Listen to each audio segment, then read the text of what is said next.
Hi there. I, like so many others, have definitely gone down those motivational rabbit holes where you end up telling yourself, oh, you just need to keep doing the hard thing, keep working through the discomfort, through the annoyance, through the well, what if I don't want to right now? All of that jazz. And while I think that that is true for the most part, sometimes you get tunnel vision, and sometimes you convince yourself that this one goal is the end all be all, and I will just keep doing the hard thing, doing the hard thing, doing the hard thing, doing the hard thing. But then I realize something. It's almost like an analogy. You're doing the hard thing, but it's the difference between walking indoors versus walking outdoors. Like, are you inside pacing or are you outside frolicking?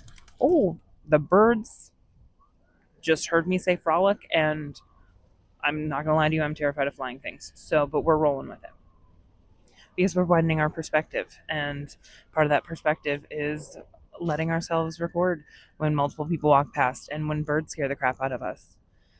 Because I, when I first started my channel, I definitely had tunnel vision where I watched a bunch of the advice and I was like, okay, real estate, I have to pick my four pillars, right? And I need to go down those four pillars only with very little experimentation. And then with time, more of the advice started to lean towards, okay, now you need to like leave 10% for experimentation, but the other 90% do what works, do what works, do what works. And I believe in that for the most part, but at the same time, I think that that's more important when you're only posting once a week. This is posting daily. I I somehow feel like I used to think that posting daily it would just overwhelm me to even think about posting daily. Because then what? I'm supposed to come up with new content all the time? Oh dear, that's a lot. But then my default mode is to just go down the thought rabbit hole. Like when I'm watching some of this self-help or business or whatever I'm watching, the amount of times that I end up pausing it just because my brain starts really running with an idea, like for my journal content, the way that I do it is if I think of a phrase or I hear a phrase that is really resonating, I text it to myself, and then I have an entire queue of phrases that I have texted myself at various times over the past like month, and I must journal about them in the order that I've texted myself. And it's been kind of interesting because at this point, like, I'm journaling about something that I texted myself like a week or two prior, and I texted myself it and I meant it in one way. Then by the time I journal about it, I'm a slightly different version of myself. So then I journal about it and like the idea has blossomed a little more. And then by the time I sit here and record it, it's been another week or two. And we're just we're hitting so many different layers of the same thing with just one phrase. And even just the act of doing that is helping to widen my perspective. And literally, the act of doing this, it feels like I've been pacing. It feels like my content before doing this was me pacing. It was me, which ironically, now that I'm thinking about it, the last few videos that I did post was literally me pacing indoors. And now my journal content is me sitting outside on a bench, which you might be thinking, Haley, you are not frolicking around, but internally I'm frolicking. Energetically, I am frolicking. Maybe one day I'll skip, but right now there's a lot of children around, and I just don't need that. So we chose a bench off to the side. Still plenty of people walking by, but we're gonna have a lovely afternoon at the park. And I I just think that it's important for anybody else who does have tunnel vision, that sometimes, yeah, you need to keep going down the tunnel because like there is an actual light at the end, but like other times, like maybe it's like Wile E. Coyote and the Roadrunner. Like maybe you think you're running headfirst into a tunnel that like looks beautiful on the other end, but then turns out you just keep running into a wall over and over and over again.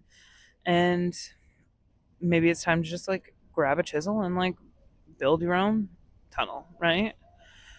Maybe just chisel away at the mountain. Maybe buy some dynamite and, blow up your headspace and move forward from there. I feel like that's kind of what I did, considering my plan was to chisel away, to slowly transition from real estate to more candid content. My plan was literally to start with maybe like one out of every four videos is candid.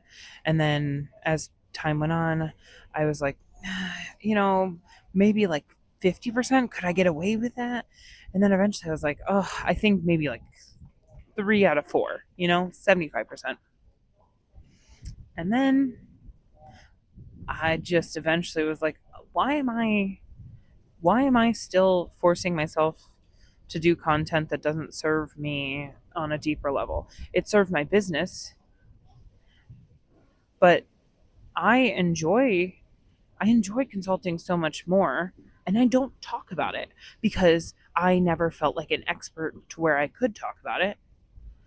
And with real estate, even when I didn't talk about it like an expert, I just talked about it like I was talking to a friend, like walking through an apartment, like, oh, we're going to judge this apartment based on its, layout, its size, its natural light, access to the subway. And I'm giving them arbitrary numbers. I'm not even giving them like, okay, this is the exact, X, Y, and yes, I gave them specifics. I gave my audience specifics, but not not in such a way where it feels like teaching. It was meant to feel more like you're walking through an apartment with me. And now I've applied that, but to my consulting, where that is literally what having a consulting session is like, is someone comes to you with a problem and then you just chip away at it until you get to either like a solution or just like the base problem for them to then work on said base problem, right? And that is now what I am showcasing, but like myself. Like I'm showcasing how I work through my own problems and my own headspace. And it feels good, it feels natural. And the just like how the real estate thing took a little while to gain traction, so will the journal content. At this point of at the point of recording this, I've only released a handful of videos, but I've been loving reading the comments, and it just makes me very excited for the future. And I'm happy that I'm finally talking about myself and all of my capabilities, not just talking about a vacant apartment. I'm grateful for having gone through the phase of talking about those vacant apartments, because that's the only reason that I'm as confident to sit here right now talking about myself. But there's a lot more going on up here than just some vacant space. So, now my question to you is, do you feel like you are, when you're heading forward right now, when you're taking your steps forward, do you think that you're pacing or do you think you're frolicking? And if you do think you're pacing, how can we get back to frolicking? What does frolicking look like? Because let me tell you, frolicking is way more fun. So, have a great day.